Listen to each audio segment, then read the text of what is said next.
Hello friends, my name is Talha. Welcome to my channel Carsverse. Today in this video we are going to take a look at 2023 Land Rover Range Rover. Let's take a quick overview of 2023 Land Rover Range Rover. What attracts global elites to the Range Rover isn't the SUV's legendary off-road capability, but rather its effortlessly elegant styling, its opulent cabin, and the A-list status that it's developed over the years.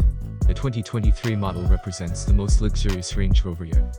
A trio of powertrain options including a hybrid deliver ample power. The brand's largest SUV comports itself through traffic regally, with a smooth ride and a hushed interior.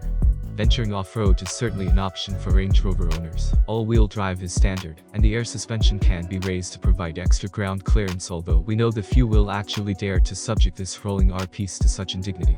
The Range Rover starts at over $100,000, which means it's more expensive than rivals such as the Cadillac Escalade, the Jeep Grand Wagoneer, and the Mercedes-Benz GLS class.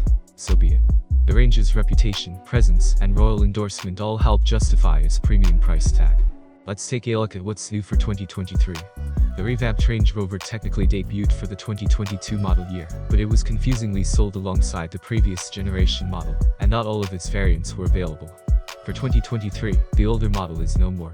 For 2023, the plug-in hybrid P440e powertrain joins the lineup, and Land Rover says this setup will provide up to 48 miles of electric-only driving range. It's available exclusively on the short wheelbase SE trim. For engine, transmission, and performance, the Range Rover is available with a trio of powertrains, starting with a turbocharged inline-6, with a 48-volt hybrid system dubbed P400 that develops 395 horsepower.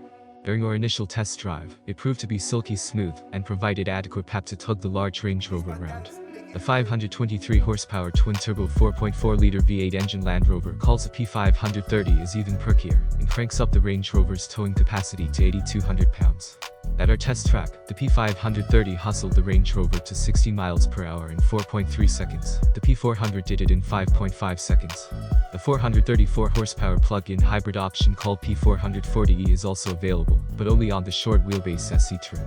Our long wheelbase P400 test vehicle managed to hit 60 miles per hour in a fairly brisk 5.5 seconds, while the short wheelbase P530 we tested did it in just 4.3 seconds.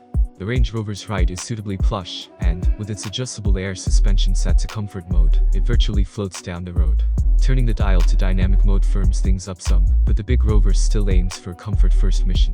When we get a chance to take the Range Rover on our test track, we'll update this story with test results. It's time for the range, charging, and battery life. The EPA hasn't released official range estimates for the plug-in hybrid P440e, but Land Rover says the system's 31.8 kWh battery pack should provide around 48 miles of electric-only driving range. The P440e is capable of DC fast charging or can be charged at a home-based charger.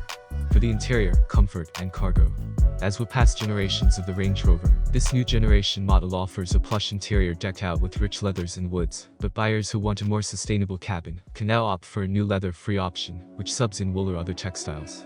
The interior can be arranged to seat 4, 5, or 7 depending on configuration and wheelbase. The third row, even in long wheelbase trims, may not fit tall adults, as the headroom there is somewhat limited, but shorter riders and kids will find it nearly as comfortable as the second row. An optional motorized divider for the cargo area helps keep things from moving around too much during travel, and the Range Rover's split rear liftgate can be used as convenient and comfortable seating for outdoor events.